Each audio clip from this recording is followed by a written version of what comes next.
All right. So Elizabeth, you mentioned you're moving into World War One, which is my favorite topic. So tell me what you have going on. So far we started kind of showing them films. So I decided in order, especially because I have a co-teach class, so I teach half, a little less than half my class is on IAPs. So they need a lot of those visuals. There's a lot of great readings on World War One, but it seems like a lot, so I have to chunk it. So what I've been doing is trying to chunk it. So the first half of class, I show like a video. The ones that I've been showing are the apocalypse. So it's live footage of the main players in the war. So you have footage from, the Archduke before he gets assassinated. There's also what it shows you where everyone's at before the war and then before it hits off. So while we watched it, they did have a set of kind of like questions going along with it. So we paused to kind of go over them. And then once we finished the questions, then they did a stations. So that was a Google Slides that had a station for each main causes. So it's like capital main, so it's Mhm. like militarism, alliances, imperialism, nationalism. So each station had a little brief paragraph on what each one was. So what they did was they had a graphic organizer where they filled out like questions about each one, like what was the point of this? What does this mean? When did the war start? How did this affect or how did this lead to the war? And then the last slide was the spark, so the assassination of the Archduke.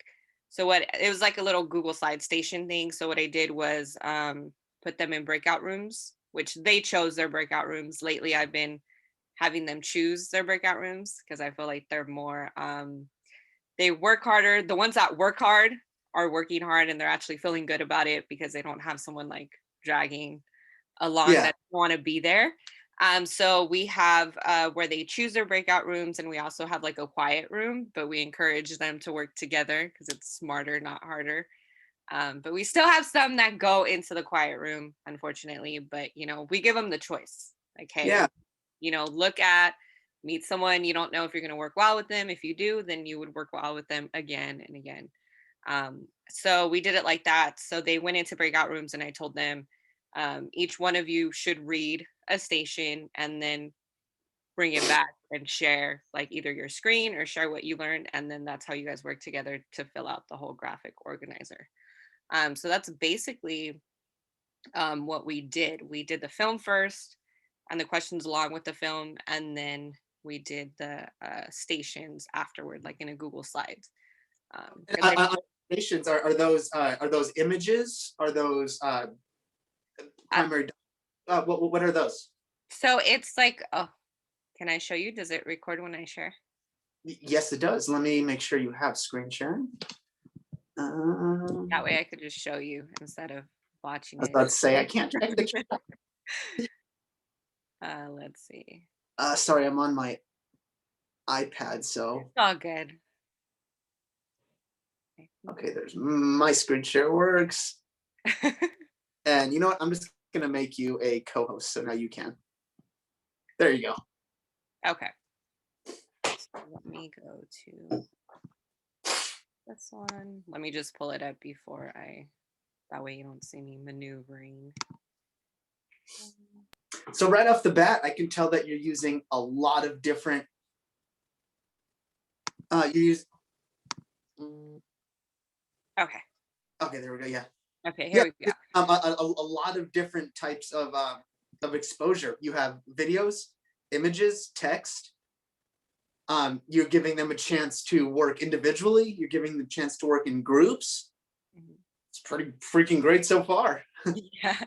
So it is a little like I told them, you can always scan or you can read the whole thing, scanning Mhm. a few. So the first one kind of, introduces the idea of this is something, and I reiterated to them like this is something that has never happened before.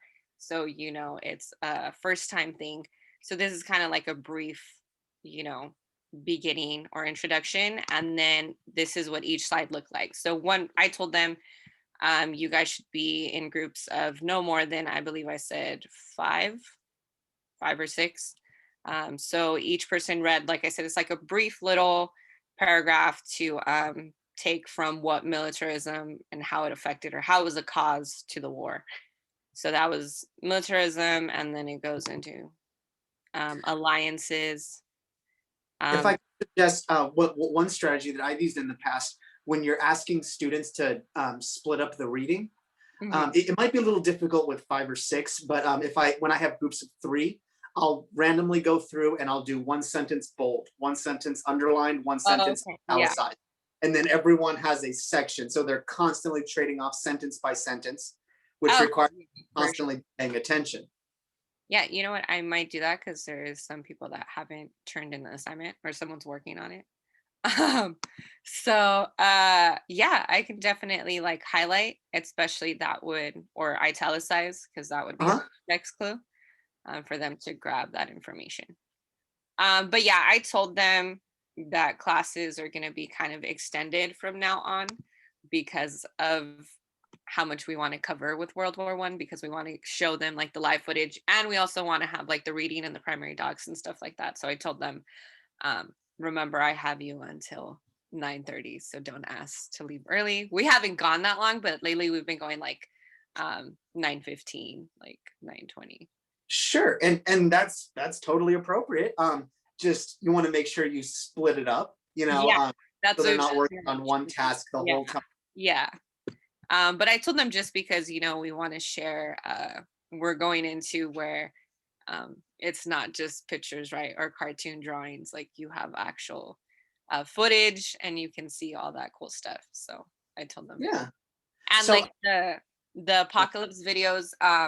I am putting like the whole link on there, but what I do for those of them that aren't there, that don't show up to the Zoom, I have I have timestamps. So I told them if you go to these timestamps, that's where you need to listen and you'll find the information there.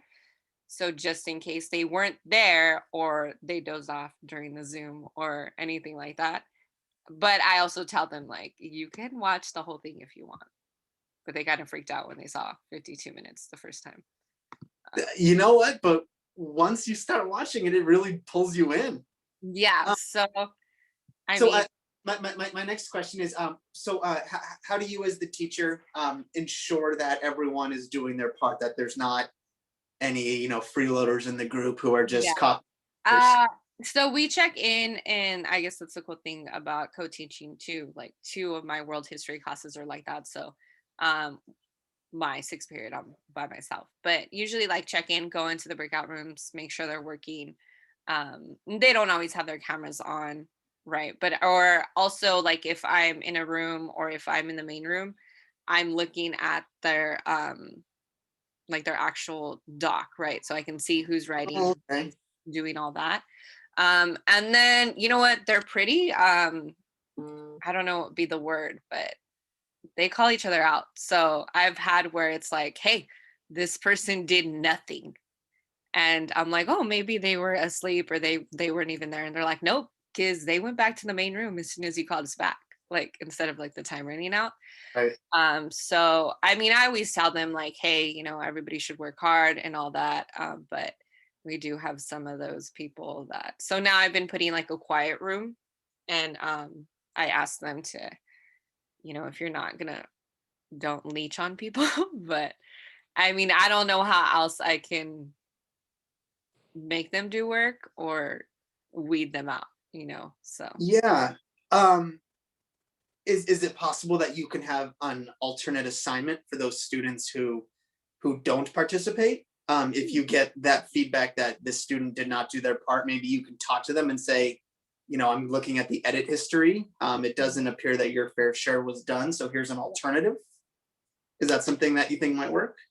yeah, I think so. I mean, because it's definitely since it's designed for group work, right? Because it's a lot of reading.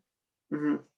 So definitely that would be an idea for a lot of my lower achievement or like my AP students who do decide to do it on their own, because it is a lot if they're on their own. So yeah, it could Yeah. be an alternative assignment.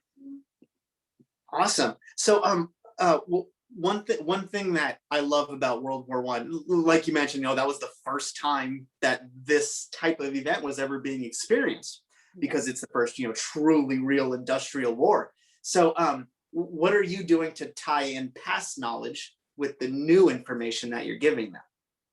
Like the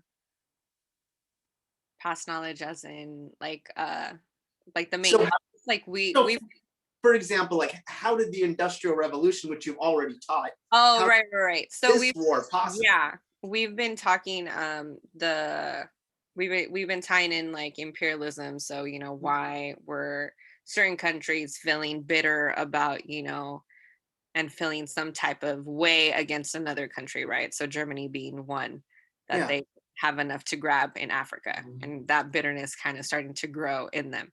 And then I did talk about well, actually, tomorrow we're gonna look into the weapons, like the strange weapons of World War One and stuff like that. So, and that does tie with the industrialization period and how everybody's kind of in this arms race, right? Before it even kind of breaks off because everyone has the means, to do it. So I've been tying it like that, but I don't know if I've been fully like bringing it all, but I tie No, it with some. it sounds like the way you're delivering it is certainly building upon knowledge that you've already given them, which is wonderful. Okay. One of the things that I always want to make sure to focus on is, since we're talking about firsts, in the First World War, is the the human experience of it all, right? The Yeah. human psyche has never experienced a war of Yeah. this magnitude. Yeah. So what effect is that having on the individuals? Yeah, we definitely talked about, I think in the beginning, we read something and it talked about like shell shock. And I Mhm. related it to today, kind of like, PTSD wasn't a term. You Right. didn't have veteran groups like, supporting each other. So you can imagine people going through something that they've never experienced and not knowing what it was.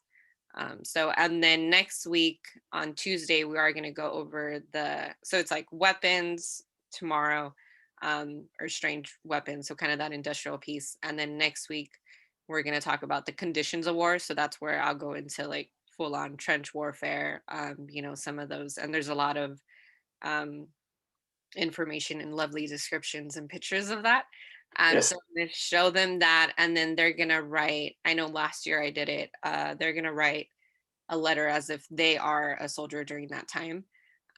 So like a sensory writing, because I'm going to show them a video of the whole description of it. So I'm like, okay, when you're writing the letter, think of what are you hearing? What are you seeing? What are you smelling? Mm, What might you be tasting? I'm like, because, yeah. sometimes not putting anything in your mouth, but like if something's in the air, like, you can slightly taste it. Uh, Yeah. and what are you seeing, hearing, seeing, tasting, Feel. smelling. I'm like, there's one that I'm missing. Yeah. Tactile. So Feel. I know. That's what they're gonna do Tuesday. So that's kind of like I said, I'm kind of trying to chunk each piece of what incorporates the whole war. And then after that we'll go towards the end of it, kind of how it wrapped up. So Well, this is great, Elizabeth. So, just to kind of wrap up here, in your lesson, you're including a lot of the different learning modalities. You have reading, you have listening skills, watching the videos, um, watching certain segments of the videos, right, to help them kind of compartmentalize. Um, it sounds like there's a lot of equity in your lesson. Everyone has an equal opportunity to participate, and you're making sure that the participation is in fact happening equally. I really like your idea of, since you can't go into every breakout room and watch, you can watch the live document. yeah. I didn't even think of that, so that's awesome. It sounds like you've really got this covered. So my final question for you is, um, having done the certain parts of the lesson that you've already done, what would you change next time you do it? So I think what I would change is probably, like you said, maybe having those alternative assignments. I don't know about like the videos. I really do want them to watch, and most of them have like access at least to go to that timestamp. Um, I do tell them also like during the Zoom, because just depending on Wi-Fi issues or whatever, um, I tell them like if it's too laggy, get off of the Zoom, watch it on your own, come back, but come Yeah. back at this time. So I'll tell them because that's when we're going to transition into our next activity. Um, but yeah, that's pretty much, I would just probably incorporate those alternative assignments as far as that. And then I've been kind of like informally assessing, like with my daily warm ups. I have like a question every day before they, like we start the class. So it Hmm. goes on, and on Google Classroom, there's like a daily warm up. So that's my little way of assessing. Like I'll ask them, like, hey, what are the main causes of the war? And then I'll look at as the answers are coming in. And if I see there's a pattern of like, okay, people are just not getting the concept, we go over the warm up and be like, okay, just a review. Like if someone were to ever ask you, what are the main causes of war? Think of main as an acronym, like military, Yeah. So that's my little way of I've been assessing.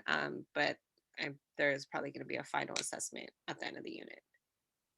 Well, I mean, that's to have that summative assessment at the end is great, so long as you have constant formative assessments, which you're absolutely doing. Okay. Yeah. So, Great job, Elizabeth. All right. Thank you so much for sharing that. all right.